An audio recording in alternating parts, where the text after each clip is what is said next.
Good evening, everyone. Last time, Group 1, led by Ms. Tony Grace Ramirez and Ms. Jessime Cardona, gave us a very informative presentation on the nature of strategic management. They discussed key topics such as what is strategic management, important key terms, and the strategic management model. Tonight, I am Charlon Pagao, and together with Mr. Paul David Nogal, we'll be continuing the discussion by focusing on the next set of important topics. We'll be talking about the components of a vision statement, the levels of strategy, and the different types of strategies or strategy options that organizations can consider. Let's begin.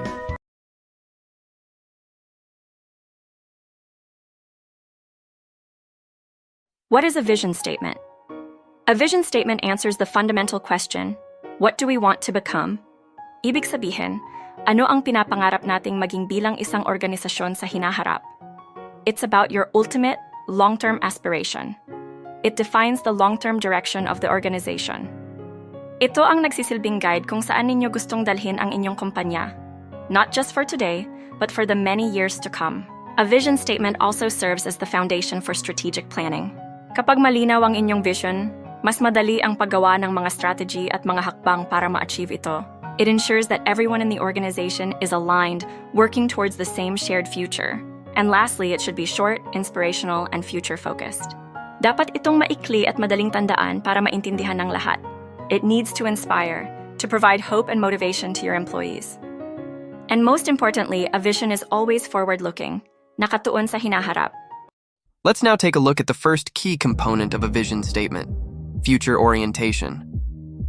A vision should envision the organization's ideal future. Ibig sabihin, your vision paints a clear picture of what you ideally want your organization to become. Hindi ito tungkol sa kung ano kayo ngayon, kundi kung ano ang pinapangarap ninyong maging sa mga darating na panahon. Think of it as a snapshot of your company at its very best years from now. It also reflects long-term aspirations. Ito ang mga malalaking pangarap, not short-term goals like next month or next quarter, but big, bold achievements you aim for over time. These are the dreams that push the organization forward. And because it's future-focused, your vision helps guide strategic decisions and direction. Para itong compass, kapag may importanteng desisyon na kailangang gawin, tinatanong natin, does this bring us closer to our vision? To give you a concrete example, here's a vision from one of the most well-known companies in the food industry, Jollibee Foods Corporation. Their vision is to be one of the top 5 restaurant companies in the world. This vision statement from Jollibee Foods Corporation is a perfect example of future orientation. Hindi nila sinabi na we are the biggest fast food chain in the Philippines. Instead, they state their ambition to be one of the top 5 restaurant companies in the world. This clearly shows a long-term aspiration upang lumago po beyond the Philippines and become a global leader in the restaurant industry. Moving on to the second key component of an effective vision statement, clarity and brevity. A strong vision must be clear, concise, and easy to remember.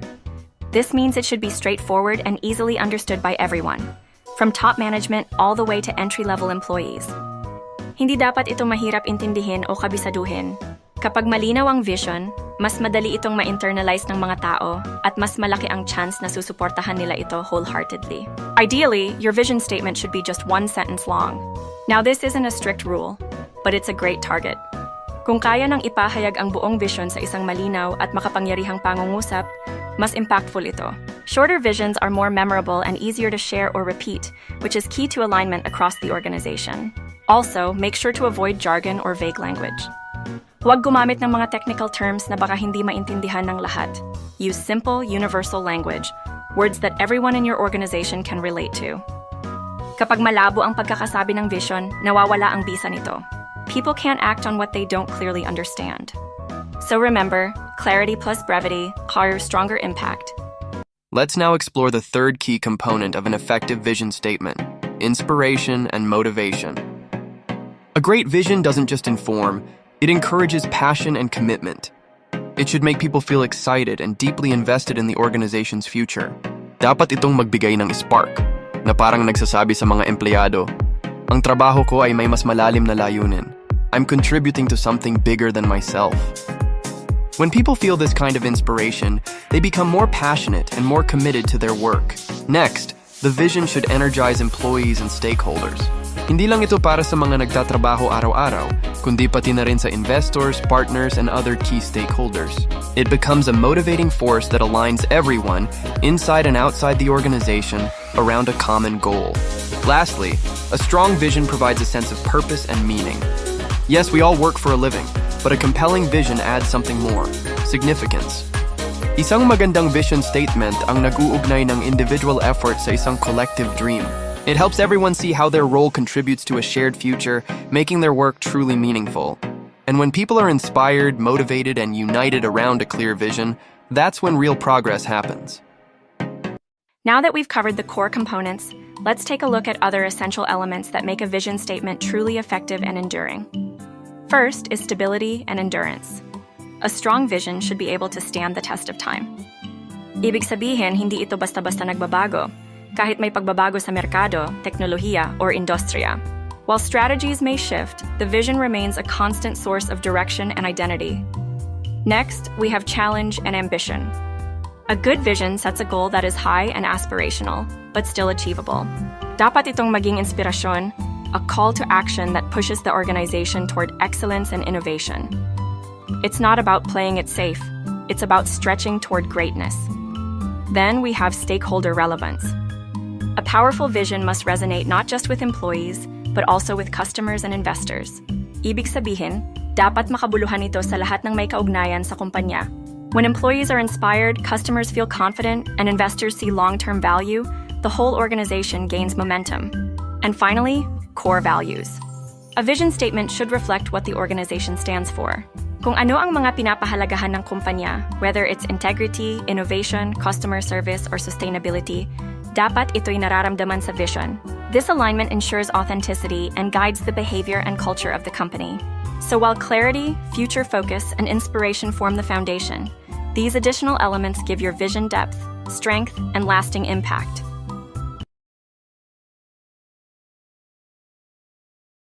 Let's begin by answering the question, what is level of strategies? This refers to the different hierarchical tiers within an organization where strategic decisions are made and carried out. Kapag sinabi natin na hierarchical tiers, ito po yung mga iba't ibang level ng authority at responsibility, mula sa top executives hanggang sa operational staff. In short, ito ang mga posisyon sa kumpanya na may kanya-kanyang role sa pagbuo at pagpapatupad ng strategy. In this report, I'll focus on two key levels: corporate level strategy and division level strategy. Let's now talk about the corporate level strategy. This is the highest level of strategic decision-making in an organization. It focuses on the overall direction and scope, especially for large, diversified companies that operate in multiple industries or business areas. At this level, the key question is, what businesses should we be in? Corporate level strategy involves managing the company's portfolio of businesses, meaning they decide which businesses to enter, which to grow, which to exit, and how to distribute resources across all of them. Ito ang pinakamataas na level ng decision-making sa isang kumpanya. Dito pinag-iisipan kung anong klaseng mga negosyo ang papasukin o ipagpapatuloy, at paano nila hahatiin ang budget o resources sa lahat ng business units. Ang mga desisyon dito ay ginagawa ng top management, kabilang ang CEO, board of directors at iba pang members ng corporate staff. In short, this level sets the overall direction for the entire organization. One of the most important responsibilities at the corporate level is what's called portfolio management. This means deciding which industries or markets the company will compete in. The goal is to build the right mix of businesses that can help the company grow and stay competitive. This includes key decisions such as diversification, or entering new lines of business; divestiture, selling off certain parts of the business that may no longer be profitable or aligned; and liquidation, which is the selling of all assets, usually in the case of a shutdown. Ito po yung pagpili kung saang industriya o market maglalaro ang kumpanya. Kasama dito ang diversification, pagpasok sa bagong negosyo; divestiture, pagbebenta ng ilang bahagi ng kumpanya; at liquidation, ang pagbebenta ng lahat ng assets kung kinakailangan. All of these decisions are made with the overall direction of the company in mind, and they require deep analysis and long-term thinking from top management. Another key decision at the corporate level is resource allocation. This refers to deciding how financial and other resources, like people, equipment, and TIM, are distributed across the different business units of the company. The goal is to maximize the overall value of the corporation. Hindi lang ito basta-basta paghahati ng budget. This involves a strategic planning to ensure that each business unit gets time it needs to grow, compete, and contribute to the whole company's success. Ito ang pagde-decide kung paano at saan ilalaan ang pera at iba pang assets ng kumpanya. Ang layunin dito ay gawing mas productive at efficient ang buong organisasyon at masigurong ang bawat bahagi ng negosyo ay nagtutulungan, hindi nagkakagulo sa resources. The third major corporate-level strategy involves mergers and acquisitions, or simply MA. These are strategic decisions made by top management to either acquire other companies or merge with them. The purpose of MA is to expand capabilities, increase market share, or diversify into new areas. Acquisition means buying another company, completely or partially. Merger, on the other hand, is when two companies combine into one stronger entity. Ito po ay desisyon na bumili ng ibang kumpanya, acquisition, o makipagsanib sa kanila, merger, para mas lumaki ang kumpanya, dumami ang clients, at magkaroon ng bagong markets or business operations. Through MA, a company can grow much faster than by building everything from scratch. The fourth important decision area at the corporate level is vertical integration. This involves deciding whether the company should move upstream or backward integration to control suppliers, or downstream or forward integration to control distributors or retailers. Ito ang desisyon kung gusto nilang kontrolin ang kanilang suppliers para sa mas murang raw materials or stable supply, o kontrolin ang mga distributor para mas mapabuti ang delivery at customer service. To make this more concrete, here are real-world corporate-level strategy examples from McDonald's, based on our reference 13th edition Strategic Management. 1. Global expansion. McDonald's earns nearly 2/3 of its revenue from outside the United States. This shows a corporate-level decision to expand globally and diversify into different geographic markets. Ang halos 2/3 ng kita ng McDonald's ay galing sa labas ng US. Kaya malinaw na ito ay desisyon ng top management para palawakin ang operasyon sa iba't ibang bansa. Boosting the coffee business. A corporate-wide initiative like strengthening McCafe is an example of exploring new revenue streams. Though this impacts specific units, the direction comes from the corporate level. Ito ang corporate strategy na nagpapalakas sa coffee business para magdagdag ng kita para sa buong kumpanya. 3. Sustainability and market presence. McDonald's also made high-level decisions like replacing gasoline-powered delivery vehicles with energy-efficient cars and stopping the construction of outlets in weak-performing areas. These are corporate-level strategies focused on sustainability, smart resource allocation, and improving brand image. Ito ay mga halimbawa ng desisyon mula sa taas para maging mas eco-friendly, magtipid ng pondo, at mapanatili ang magandang reputasyon ng kumpanya. Now that we've covered the corporate level, let's move on to the division level. The division level refers to a semi-autonomous operating unit within a larger organization. This level is typically led by a division head or general manager, who is responsible for setting the strategic direction of that particular business unit. They are supported by their own team of functional managers, who handle areas like marketing, operations, HR, and finance, specifically for that division. Ito po ay isang particular na business unit sa loob ng isang malaking kumpanya. Halimbawa, sa isang diversified company tulad ng McDonald's, ang restaurant operations sa isang rehiyon o bansa ay maaaring ituring na division. May sarili itong leader at team na nagpaplano kung paano patatakbuhin at palalaguin ang kanilang specific business area. The division level focuses on how that particular business will compete and grow, while still aligning with the overall strategy set by the corporate level. At the division level, one of the most important responsibilities is to develop and sustain a competitive advantage. This means figuring out how the division can stand out and perform better than its rivals in the market. Ito po ang paghahanap kung paano magiging unique at mas magaling ang business unit na ito kumpara sa mga kakompetensya. To do this, division managers often choose among the following generic strategies. Cost leadership. This means aiming to be the lowest cost producer in the industry. Goal po nito ay makapagbenta ng produkto o serbisyo sa pinakamababang presyo, pero hindi bumababa ang kalidad. Ito ay para ma-attract ang mga customers na budget-conscious. Differentiation. This strategy is about offering unique products or services that customers value, even if they cost more. Ito ay ang pag-aalok ng kakaibang produkto o serbisyo na pinahahalagahan ng customer kahit mas mataas ang presyo. Customers pay for something different. whether it's better quality, design, features, or brand reputation. Focus strategy. Here, the division targets a specific market segment or niche. This could be a cost focus, offering the lowest prices in a small market, or a differentiation focus, providing something unique to a very specific group. Ito po ay pag-target ng napaka-specific na grupo ng customers sa pamamagitan ng mura o kakaibang alok.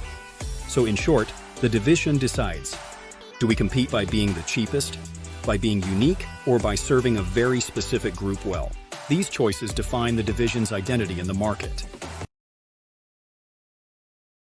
Now let's move on to the second growth strategy used at the division level, market development. This strategy involves introducing existing products or services into new geographic areas or markets. Ito ay ang pagdadala ng mga kasalukuyang produkto o serbisyo sa mga bagong lugar o merkado. For example, let's say a fast food chain already operates in Metro Manila. Through market development, they might expand their presence to Visayas or Mindanao. The goal here is to reach new customers who haven't yet experienced the brand, but without having to create a new product. So instead of inventing something new, you simply bring what already works to a new location or demographic. Next, we have product development, which is the third common strategy at the division level. This involves creating new products or improving existing ones for the current market. Sa madaling salita, ito ay ang paggawa ng bagong produkto o pagpapaganda ng kasalukuyang produkto para sa mga existing customers. For example, if a fast food company notices that their regular burger is doing well, they might develop a spicy version or a plant-based alternative to give more options to their loyal customers. The goal of product development is to deepen the relationship with the existing market by offering them something new or better. This not only helps retain customers, but can also lead to higher sales from the same group of buyers. Lastly, let's talk about market penetration. This strategy focuses on increasing market share for existing products or services in the existing market. And the main tool for this is stronger marketing efforts. Ito ang pagpaparami ng benta ng kasalukuyang produkto o serbisyo sa kasalukuyang market sa pamamagitan ng mas matinding marketing. For instance, a company might launch promos, loyalty rewards, or intensive advertising campaigns to encourage more people to buy more frequently. The idea is not to enter a new market or create a new product, but to maximize performance in the current setup by convincing more people to choose your brand, or to choose it more often. In short, this strategy is about competing harder in the same playing field. To give a real-world application of these strategies, let's take a look at how McDonald's applies division-level strategies. Plan to win strategy. This strategy focused on increasing sales at existing store locations. Ang plan to win ng McDonald's ay nakatuon sa pagpapataas ng benta sa mga existing na branches nila. Hindi muna sila nagbukas ng maraming bagong branches, kundi mas pinaganda nila ang performance ng mga meron na sila. Specific initiatives. Under this plan, they launched actions like improving the menu, remodeling dining rooms, extending hours, and adding snacks. These initiatives aim to improve the customer experience and make the core restaurant business more competitive. Ang mga hakbang tulad ng pag-improve ng menu o pag-remodel ng dining rooms ay direktang aksyon ng division para mapaganda ang experience ng customer at maging competitive sila. 3. Pricing strategy. McDonald's avoided deep price cuts on its menu items, which tells us that they prioritized value and differentiation, not just being the cheapest. Hindi sila masyadong nagbibigay ng malalaking discount. Mas focus sila sa uniqueness o value ng kanilang produkto kaysa sa pagiging pinakamura. So overall, McDonald's shows how a division can use targeted strategies, like product development, market penetration, and differentiation, to drive growth within a specific business unit.